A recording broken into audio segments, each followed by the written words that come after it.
환영합니다, 청취자님. 어쩌면 지금 이 순간 막 운동화 끈을 묶고 현관문 앞에 서서 내가 과연 저 문 밖을 나설 수 있을까 하고 조금 막막함을 느끼고 계실지도 모르겠네요. 네, 아니면 아직 푹신한 소파에 앉아서 그 달리기라는 단어만 떠올려도 벌써 숨이 차고 약간 압도당하는 기분을 느끼는 완전 초보자이실 수도 있죠. 맞아요. 만약 그렇다면 정말 잘 찾아오셨습니다. 당장 느끼시는 그 두려움은 너무나 당연한 감정이거든요. 그리고 그 첫걸음을 떼어볼까 고민하는 용기 자체만으로도 이미 엄청난 시작이니까요. 좋아요. 이 내용을 하나씩 풀어보죠.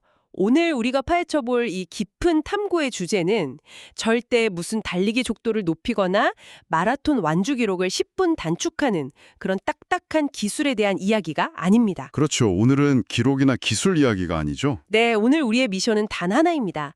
바로 나만의 달리기 이유, 그러니까 흔들리지 않는 당신만의 Y를 찾아서 이 달리기를 평생에 지속 가능한 습관으로 만드는 방법을 탐구하는 겁니다. 오늘 우리가 심층적으로 다룰 자료들은 단순하게 운동을 하면 몸에 좋다, 이런 생리학적 차원을 완전히 넘어섭니다.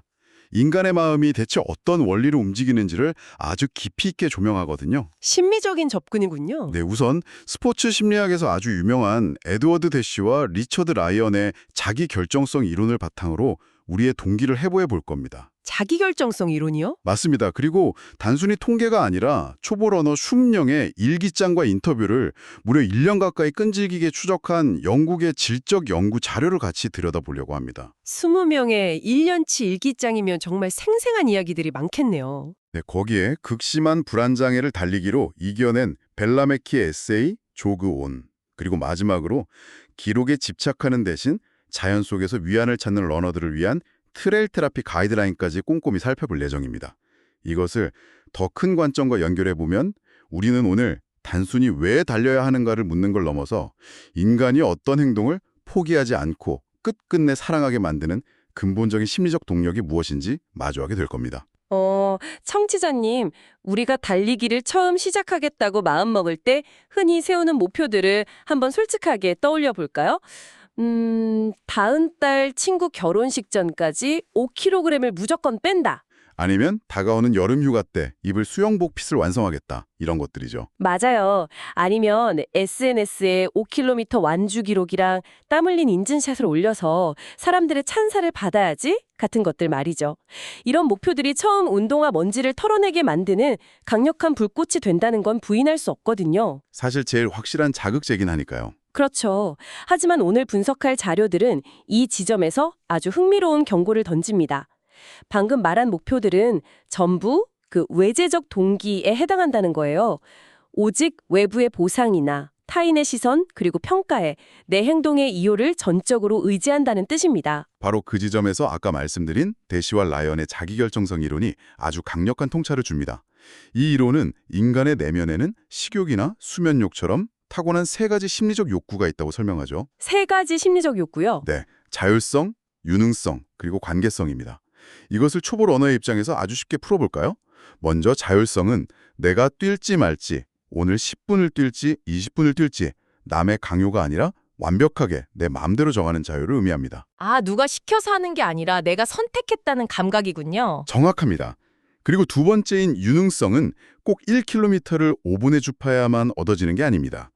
어제는 1분 뛰고 숨이 턱끝까지 찼는데 오늘은 1분 30초를 뛰고도 살만하네라고 느끼는 그 작고 고요한 성장의 감각이죠. 나아지고 있다는 느낌. 그게 유능성이군요. 그렇죠. 마지막으로 관계성은 타인과의 건강한 연결 혹은 나 자신과의 깊은 대화를 뜻합니다. 이 세 가지가 충족될 때 비로소 우리는 활동 그 자체가 즐거워서 하게 되는 내재적 동기의 엔진을 켜게 되는 겁니다. 여기서 정말 흥미로워지는 부분은요. 1971년에 대시가 진행했던 아주 유명한 소마큐브 퍼즐 실험이에요. 대학생들을 두 그룹으로 나누고 3일 동안 퍼즐을 풀게 했거든요. 아주 고전적이고 유명한 실험이죠. 네, 첫날엔 그냥 재미있게 풀게 했고 둘째 날에는 한 그룹에게만 퍼즐을 맞출 때마다 돈이라는 명확한 외부 보상을 줬어요. 그리고 연구자가 슬쩍 방을 비운 8분의 자유시간 동안 참가자들이 뭘 하는지 훔쳐봤죠. 결과가 어땠죠? 돈을 받던 그룹은 셋째 날 보상이 사라지자마자 그 8분의 자유시간에 퍼즐을 아예 쳐다보지도 않았습니다. 반면에 돈을 전혀 받지 않은 그룹은 셋째 날에도 여전히 퍼즐의 재미에 푹 빠져 있었어요. 심리학에서는 이걸 동기 밀어내기 현상이라고 부르잖아요. 네. 외부의 얄팍한 보상이 우리 안의 순수한 흥미를 통째로 갉아먹어버린다는 아주 중요한 개념이죠. 완벽한 요약입니다. 맞아요. 외부 보상이 내재적 동기를 밀어낸 거죠. 네, 우리의 달리기 현실로 바로 가져와 대입해보면 어떨까요? 만약 청취자님이 오직 체중 감량이라는 외부 보상만을 위해 달린다면 어느 순간 체중계 바늘이 꼼짝도 하지 않는 정체기가 왔을 때 달리기를 지속할 이유가 통째로 증발해버립니다. 보상이 사라졌으니까 셋째 날의 참가자들처럼 퍼즐을 쳐다보지도 않게 되는 거네요. 바로 그겁니다. 보상이 사라졌으니까요. 하지만 자료에 포함된 영국의 그 러너 추적 연구 데이터를 보면 놀라운 결과가 나옵니다. 스트레스 해소, 무너진 정신건강의 회복, 혹은 오롯이 혼자만 존재하는 고요한 시간처럼 내재적 동기를 가슴에 품고 달린 사람들은 외재적 동기에 기댄 사람들에 비해 무려 6개월 이상 그 습관을 유지할 확률이 3배나 높았습니다. 와, 3배라는 수치는 정말 압도적이네요. 결국 의지력이 약해서 포기하는 게 아니라 내 마음의 엔진에 어떤 종류의 연료를 들이붓고 있느냐의 문제였던 거죠. 진짜 그러네요. 그렇다면 그 강력하다는 내재적 동기, 즉 나에게 진정으로 의미 있는 이유라는 게 현실 세계에서는 구체적으로 어떤 모습일지 너무 궁금해집니다. 아까 말씀하신 초보러너 20명을 추적했다는 그 영국의 연구 일기장을 좀 더 깊이 들여다볼 수 있을까요? 네, 연구진은 참가자들의 변화를 관찰하기 위해 6개월에서 12개월 동안 그들의 내밀한 일기와 심층 인터뷰를 분석했습니다. 흥미롭게도 1년 후 절반은 달리는 사람으로 남았고 나머지 절반은 운동화를 신발장 깊숙이 던져버렸습니다. 딱 반으로 나뉘었군요. 네, 그들의 운명을 가른 단 하나의 쐐기는 바로 나만의 의미 있는 이유가 있느냐 없느냐였죠. 잘회 등장하는 생생한 이야기들을 하나씩 꺼내보겠습니다. 먼저 킴이라는 러너가 있습니다. 네, 킴. 그녀가 처음 달리기를 시작한 표면적인 이유는 런던 마라톤 완주라는 거대한 버킷리스트 때문이었습니다. 전형적인 외재적 목표처럼 보이죠. 그런데 훈련이 한창이던 어느 날 킴의 어머니가 시한부 판정을 받게 됩니다. 맙소사. 보통의 사람이라면 그 엄청난 슬픔과 스트레스 앞에서 당장 달리기부터 그만뒀을 텐데요. 솔직히 마라톤 훈련은커녕 일상을 유지하기도 벅찬 상황이잖아요. 맞습니다. 어머니를 돌보기 위해 병원을 오가는 끔찍한 스트레스 상황이었습니다. 하지만 킴은 달리기를 멈추지 않았습니다. 왜냐하면 그녀가 달리는 진짜 이유가 바뀌었기 때문이죠. 단순히 완주 메달을 목에 거는 것이 아니라 남편의 건강을 위해 자선기금을 모으고 또 무너져가는 가족들에게 끝까지 포기하지 않는 강인한 모습을 보여주겠다는 아주 깊은 가치와 단단히 연결되었거든요. 아, 달리기의 이유가 완주 메달에서 가족을 향한 사랑과 자신의 강인함으로 진화한 거네요. 맞습니다. 또 다른 참가자 자스의 일기장도 우리의 마음을 아주 깊게 울립니다. 자스 역시 처음엔 출산 후 불어난 체중을 빼고 싶어서 달리기를 시작했습니다. 다이어트라는 평범한 시작이었군요. 네, 하지만 매일 달리면서 그녀의 동기는 전혀 다른 차원으로 진화합니다. 그녀는 인터뷰에서 이렇게 털어놓습니다. 엄마가 되는 건 세상에서 가장 사랑스러운 일이지만 사람들을 그 과정에서 내가 누구인지 완전히 잃어버리게 된다는 사실은 말해주지 않아요. 와, 그 말 정말 가슴이 아프면서도 공감되네요. 네, 자스에게 달리기란 누군가의 엄마나 아내가 아니라 오직 온전한 나 자신으로 숨 쉴 수 있는 하루 30분의 소중한 해방구였던 겁니다. 자스의 그 한마디는 정말 육아에 지친 수많은 부모님들의 마음을 그대로 대변해주는 것 같아요. 누군가를 돌보느라 정작 나를 돌볼 시간은 단 1분도 없는 그 숨막히는 일상 속에서 달리기가 잃어버린 자아를 찾는 하나의 의식이 된 거군요. 맞습니다. 자신을 되찾는 시간이었죠.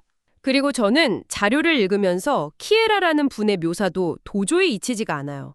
그녀는 과거에 영국의 그 무어스 언덕, 그 광활한 자연을 달리며 느꼈던 완벽한 자유를 다시 찾고 싶어 했죠. 아주 감각적인 이유를 가진 러너였죠. 네. 숨이 차거나 다리가 아픈 줄도 모르고 영원히 끝없이 달릴 수 있을 것만 같았던 그 환희의 순간이요. 키에라는 어떤 거창한 목표가 아니라 바로 그 강렬하고 특별했던 감각을 다시 맛보고 싶어서 달렸습니다. 이렇게 나만의 깊은 우물을 파는 사람들은 일상이 아무리 그들을 짓눌러도 기어코 달릴 시간을 훔쳐내더라고요. 반면에 아주 대조적인 운명을 맞이한 자라의 사례를 볼까요? 그녀는 무려 5개월이라는 꽤 긴 시간 동안 달리기를 억지로 이어갔지만 끝내 자신만의 강력한 이유를 발견하지 못했습니다. 5개월이나 버텼는데 결국 포기했군요. 네, 그녀는 일기장에 스스로를 마지못해 달리는 사람이라고 적었습니다. 달릴 때마다 머릿속으로는 도대체 내가 왜 이 지루하고 힘든 걸 굳이 사서 고생하고 있지? 라며 끊임없이 자신과 싸우느라 바빴죠. 달리면서 계속 스트레스를 받은 거네요. 자라에게 달리기는 그저 밀린 방학 숙제처럼 억지로 해치워야 하는 의무방어전이었습니다. 결국 어떻게 되었을까요? 가족 행사가 조금 겹치고 회사 일이 약간 바빠지는 아주 일상적인 장벽이 나타나자 자라는 뒤도 돌아보지 않고 달리기를 포기해버렸습니다. 너무 안타깝네요. 뿌리가 얕은 나무가 작은 미풍에도 쉽게 뽑혀버리는 것과 정확히 같은 이치입니다. 다라의 이야기에 저거 내 얘기네 하며 뜨끔하실 것 같아요. 마치 연말정산 서류 작업하듯이 이를 꽉 깨물고 의무감으로만 달린다면 누가 그걸 평생 하고 싶겠어요. 그렇죠. 숙제가 되면 안 됩니다. 이 연구 외에도 하루 종일 사무실 모니터 불빛 아래서 시들어가는 직장인이 삶의 생기를 되찾으려고 달리는 경우도 있었고, 큰 질병을 극복한 뒤에 내 심장과 다리가 아직 이렇게 힘차게 뛸 수 있다는 그 생명력을 스스로 증명하기 위해 달리는 예시도 있었죠. 청취자님, 어떤 이유든 좋습니다. 남들 보기에 폼나는 이유일 필요는 전혀 없어요. 내 마음 가장 깊숙한 곳을 건드리는 단 하나의 이유면 충분합니다. 맞습니다. 아주 개인적인 이유라도 상관없죠. 자, 그런데 여기서 짚고 넘어가야 할 아주 현실적인 문제가 하나 있죠. 이렇게 아름답고 강력한 이유를 찾았다 하더라도 우리의 팍팍한 일상은 늘 호시탐탐 우리를 멈춰 세울 핑곗거리를 노린다는 겁니다. 일상이 장벽이 되는 순간이죠. 맞아요. 바로 이 대목에서 우리는 벨라메키의 에세이 조그 온을 펼쳐보지 않을 수 없네요. 여기서 매력적인 사실은 아무리 내재적 동기로 무장한 사람이라도 필연적으로 동기가 바닥을 치고 이른바 바쁜 일상이라는 거대한 장벽과 정면 충돌하게 된다는 점입니다.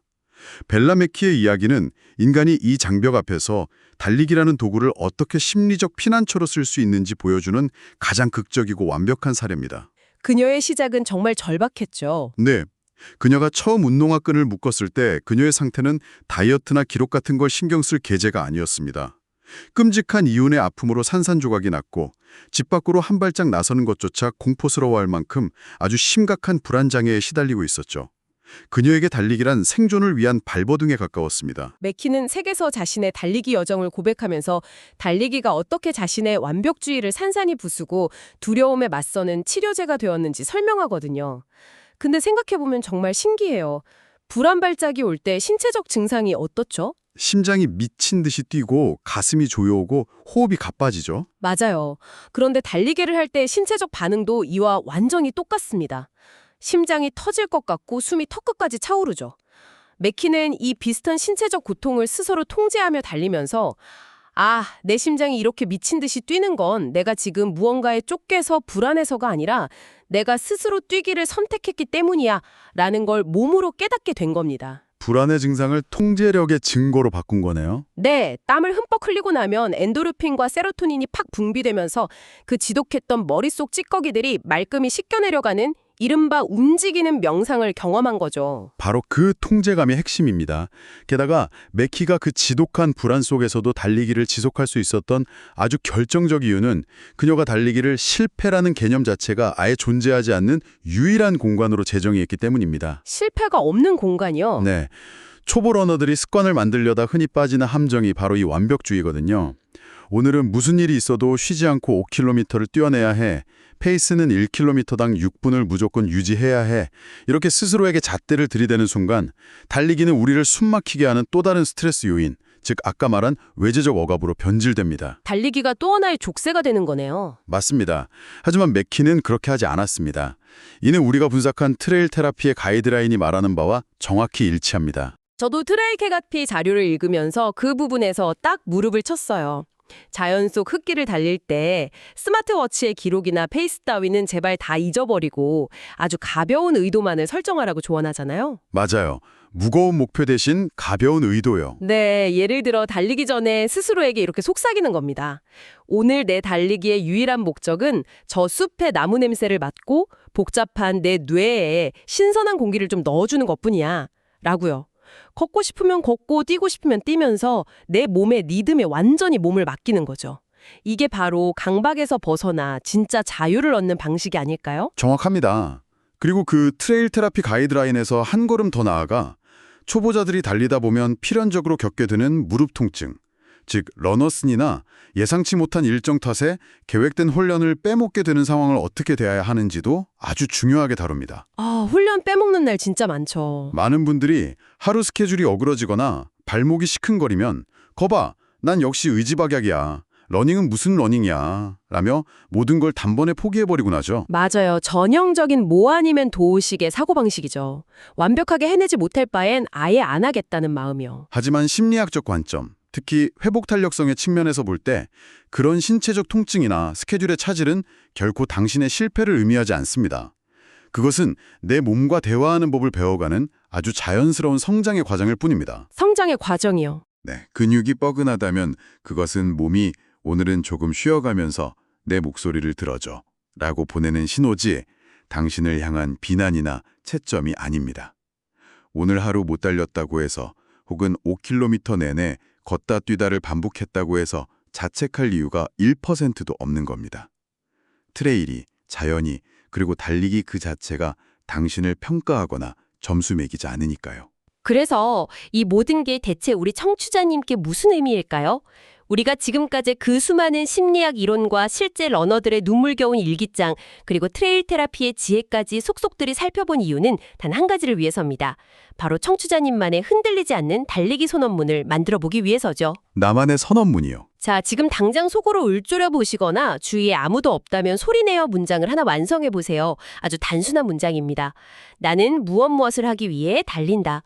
빈칸에 무엇이 들어가면 좋을까요? 이때 가장 중요한 원칙은 타인의 시선이나 세상의 평가 기준을 아주 철저하게 단 하나도 남김없이 배제하는 것입니다. 오직 나만을 위한 이유여야 하니까요. 네, 예를 들면 이런 겁니다.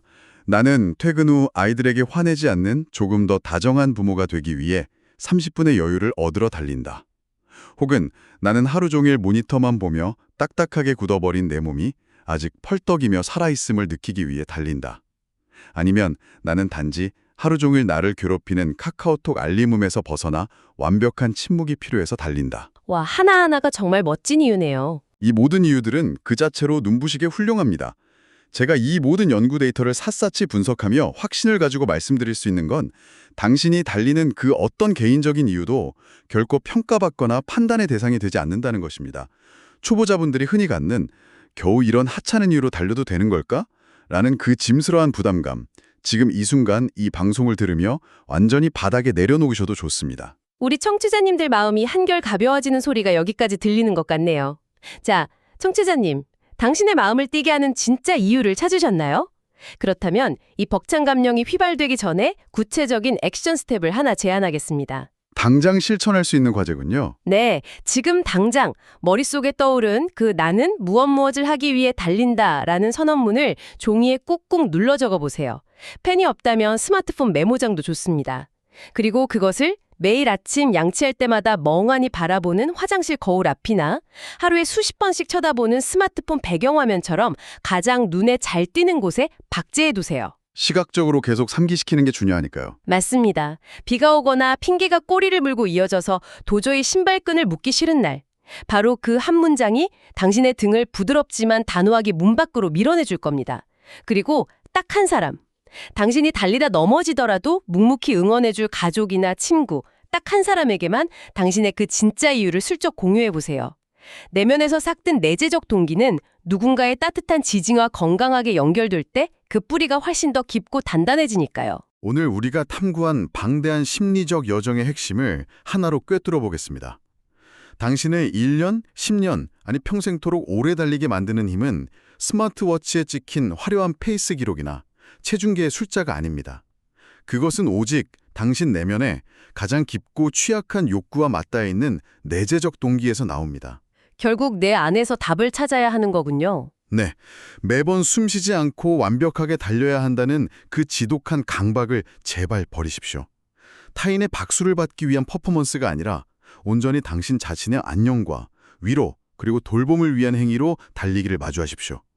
그럴 때 비로소 달리기는 피곤한 의무가 아니라 당신의 삶을 지탱하는 진정한 평생의 동반자가 될 수 있을 것입니다. 완벽하게 정리해 주셨네요. 청취자님, 오늘 하루만큼은 무언가를 증명하려고 이를 꽉 깨물고 애쓰지 마세요. 그냥 편안한 마음으로 한쪽 발을 다른 쪽 발 앞에 번갈아 내려놓는 그 단순한 리듬에만 집중해 보시길 바랍니다. 당장 오늘 1분을 뛰다 포기하셔도 괜찮습니다. 그럼요. 시작했다는 게 중요하죠. 당신은 이미 당신만의 이유를 찾았고 그걸로 충분히 잘 해내고 있으니까요. 오늘 우리가 나눈 이 깊이 있는 대화가 막 현관문 손잡이를 잡고 망설이는 당신에게 따뜻한 위로와 굳건한 용기를 되기를 진심으로 바랍니다. 이 뜻깊은 탐구를 마무리하기 전에 이는 청취자님 스스로에게 던져볼 만한 매우 중요한 질문을 남깁니다. 한번 가만히 상상해 보시겠습니까? 만약 1년 뒤 당신의 일상이나 환경이 송두리째 뒤바뀐다면 어떨까요? 일상이 바뀐다면요? 네. 간절히 원하던 곳으로 이직을 하거나 눈에 넣어도 아프지 않을 아이가 태어나거나 전혀 낯선 도시로 이사를 가게 되어서 오늘 당신의 가슴을 뛰게 만든 그 달려야 하는 이유가 내년에는 더 이상 유효하지 않은 낡은 이유가 되어버린다면 말입니다.